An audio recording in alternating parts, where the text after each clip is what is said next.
This is Bob. Bob owns ETH, which he intends to hold for a while, but he still wants to earn some interest on it with as little risk as possible.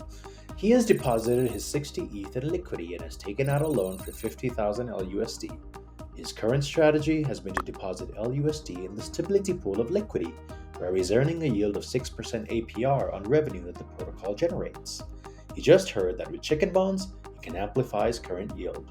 Chicken Bonds uses the same yield source but lets Bob amplify the yield. This is achieved by the novel Chicken Bonds bonding mechanism.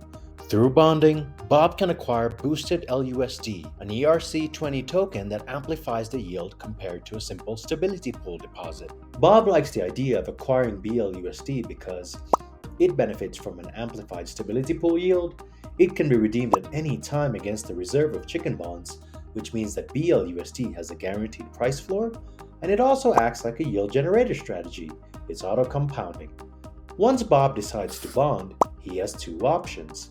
He can chicken out. In case he needs his capital, he can cancel the bond at any time and get back his bonded principal, or he can chicken in. By claiming his bond, he will receive BLUSD in exchange for his LUSD. Bob can further optimize his profits by selling his accrued BLUSD for LUSD and starting the whole process again. Compared to other bonding protocols, Chicken Bonds provides Bob with much more flexibility. In Chicken Bonds, bonds come with no commitment. Bob can cancel the bond at any time and retrieve his bonded principal. Bonds have no maturity. Bonds are perpetual and can be claimed at any time. Bonded tokens can be redeemed.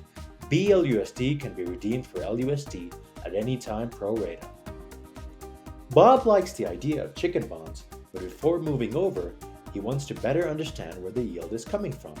In Chicken Bonds, BLUSD will be earning yield from the bonders, the LUSD that is currently bonding and earning yield in the stability pool, the reserve, the LUSD that is backing BLUSD and also earning yield in the stability pool, and from the protocol-owned liquidity. Over time, Chicken Bonds will acquire some protocol-owned liquidity.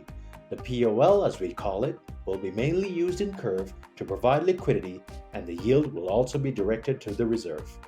To make matters more interesting, your bond is represented by dynamic NFTs that change in rarity depending on the actions that you take.